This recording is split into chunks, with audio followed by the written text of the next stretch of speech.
Hello guys and welcome back to another video. Back in September of 2003, Apple released its first ever 15-inch Aluminium PowerBook G4. And yes, that's pronounced aluminium here in Australia, not aluminum. Anyway, this bridged the gap between the very small 12-inch PowerBook G4 and the massive 17-inch one. But anyway, is it still functional at all today, and can you do much with them? I think it's time we take a look and find out. I got this PowerBook with a lot of stuff I was offered on Twitter. This included the IBM ThinkPad 390X I made a video on a few months ago. Since then, I haven't done anything more than put a few games on it, charge it, and see if it would work. So let's begin by giving the outer casing a clean with a healthy dose of eucalyptus oil. The original aluminium 15-inch PowerBook only came with a backlight in the higher-end 1.25 GHz model. The external design is virtually the same otherwise. This particular PowerBook is in close to perfect condition, but it's always worth cleaning off any electronics you buy secondhand. When this PowerBook was introduced on the 16th of September in 2003, both the 12 and 17-inch models got a spec bump to align above and below the new 15-inch model. Compared to the 15-inch 1 GHz titanium PowerBook it was replacing, the new aluminium model was not only an all-new design, but over $1,000 Australian dollars cheaper for the base model. The only trade-offs I'm aware of are the halving of the base configuration of RAM for 512 to 256 megabytes, and the Wi-Fi card becoming optional instead of standard, but both of those things are thankfully user upgradable. So what are some of the benefits of the new aluminium PowerBook G4? The maximum RAM increased from 1 to 2 gigabytes, USB 2.0 ports instead of the far slower 1.1 variant, improved Radeon 9600 graphics, and much faster 333 MHz DDR-SD RAM. The design is far more subjective. I really do like the titanium PowerBooks, but they are notorious for weak hinges and the bottom plate breaking away from the chassis. Having most of the ports at the rear, in my opinion, was better. However, the cleaner design of the aluminium PowerBook is the clear winner to me, even if it is slightly thicker. So let's fire it up and see exactly what we're dealing with. The battery, which appears to be original, still works, which is very impressive. The whole system boots in about 45 seconds, which is by no means fast, largely due to the 4200 RPM mechanical hard drive. This base model has a 1 GHz G4 processor combined with an upgraded 1.5 GB of RAM. The battery also has a surprisingly low cycle count of just 96, which helps explain just how little this must have been used. Installed are some applications such as Photoshop, which is a great way to test your graphic design skills, which I clearly have none of. Old games such as Age of Empires 2 run fine on here. I'm pretty sure it's stretching the image to fill the widescreen display though. To get the most out of this laptop, I'll begin by installing Mac Os Leopard 10.5 from an installer USB I created. Sometime later, I was greeted by the also nostalgic intro video. I'm fairly sure the audio is copyrighted though, so I can't use it here. And after installing all the updates, I wanted to try out the version of Minecraft for PowerPC G4 Max. Running on version 1.2.5 from April of 2012, it may be quite outdated, but it's been heavily modified to at least run on such old hardware like this PowerBook. The tech YouTuber Action Retro is actually running a multiplayer server, which I decided to join. You're free to build whatever you want in creative mode. This was very playable, and I really didn't think I'd be running Minecraft on such an old PowerBook. More information on this server is in the description below. And yes, I did genuinely forget that the year was 2021. Now it's time to redo the thermal paste, clean it out, upgrade the RAM, and install a Wi-Fi card. Before we crack this thing open, let me introduce you to today's sponsor, Skillshare, a great online learning community with thousands of quality classes and a diverse range of topics, including ones I'm particularly interested in such as photography, film and video, and productivity. Most classes are under 60 minutes long, allowing you to explore new skills, create new hobbies, and have a whole lot of fun while learning along the way, even if you don't have all day. I think all of you will find something useful from Thomas Frank's Productivity Masterclass. If you're like me, staying on top of deadlines and work can be challenging.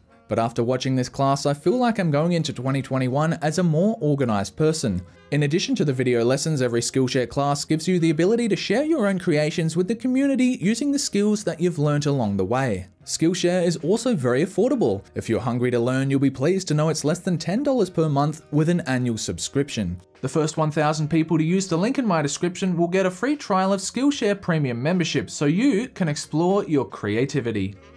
To remove the user replaceable battery, all that's needed is a coin or a blunt object. The 2 RAM slots are also very easy to access under this cover. I'm pretty sure this is the first time I've ever seen a stick of Apple laptop memory with a heatsink as well. But if you want to get to the other components, there are many different screws that have to be removed. And I would strongly suggest following a tutorial if you plan on doing the same.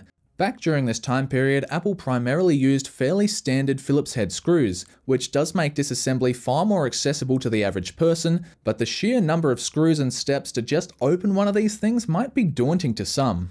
And with all the screws removed, the next challenge was unclipping the top casing, which holds the keyboard as well as the trackpad.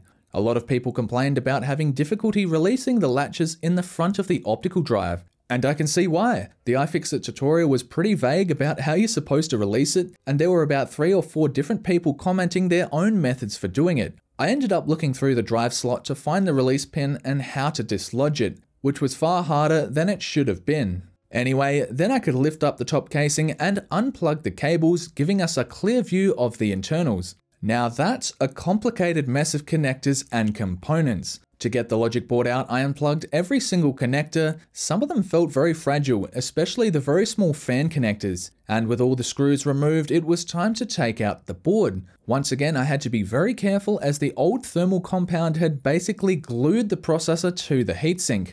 By slightly lifting the board near the processor, I was able to release it, giving us a good look at the cooling solution of this laptop. The dual fans, to my surprise, were both virtually dust-free. For a 17-year-old laptop that doesn't appear to have been opened before, I was expecting much worse. The thermal compound was quite solid, making the removal, even with isopropyl alcohol, quite a time-consuming process. The logic board is also very clean and dust-free, which leads me to believe this laptop was used sparingly in a dust-free environment. Both the other large chips use thick thermal pads which seem to still be good, and after applying a generous amount of thermal compound, the board could carefully be slotted back in place. I taped the connectors out of the way to avoid getting them stuck underneath. It was still challenging to line up all of the ports and get it all in place correctly though. I'm really hoping I didn't forget to plug in any of the connectors, as it'll be a lot of effort to take this apart again. To get an Apple Airport Extreme Wi-Fi card, I'll be taking one from a donor broken 12-inch PowerBook, which thankfully uses the same one. Slotting the card into the new machine is also quite easy. All you've got to do is push it in all the way and install the small antenna cable. Last of all, I found a second 1GB RAM module, bringing the total to 2GB. Hopefully it actually works. Much to my delight, the system appeared to be fully functional. Really, the only other thing I could have done is installed a solid-state drive. The airport card also detects and was able to connect to our 2.4 GHz Wi-Fi network. This is definitely a good example of a 2003 PowerBook G4 with very little in the way of cosmetic wear. So let's try using it here in 2021. As we saw earlier, it was indeed able to run Minecraft. I had a lot of fun playing around on here. See if you can find my base on Action Retro's server. A game that came out for Macintosh in 2003 was Halo. Playing at the native resolution of 1280 by 854 was possible, but the frame rate did become choppy during battle. What I love about the trial version of Halo is that you can still do multiplayer battles with your friends on a local network. With the Wi-Fi card installed, wireless web browsing is finally possible. Using the 10.4 Fox browser, it could load most pages, albeit quite slowly. YouTube videos would also not load. Feel free to let me know if there is actually a way to make this possible. An area this machine really excels in is the keyboard. It's very satisfying to type on and has no signs of any wear whatsoever. The port selection is also truly excellent, with everything you could have wanted back in 2003. Not everything was an improvement when compared to the previous titanium PowerBook though. Most surprising of all is that the bezels actually got thicker. Yeah, who would have thought, right? But in a lot of ways, they do share many similarities. and I'm sure a lot of Mac users back in 2003 were hoping for another revision of the titanium PowerBook. Looking back at this laptop, it really doesn't look 17 years old. The 15-inch Aluminium PowerBook G4 was honestly the best middle ground when it came to performance and portability. Having owned the G4 17-inch PowerBook, I must say that thing was far too large. But anyway, 17 years after it was released, I finally own one of these laptops. Thank you very much for watching. I hope you've enjoyed the video, and if you did like it, feel free to leave a like, and if you want to see more, definitely consider subscribing. I'll see you in the next video.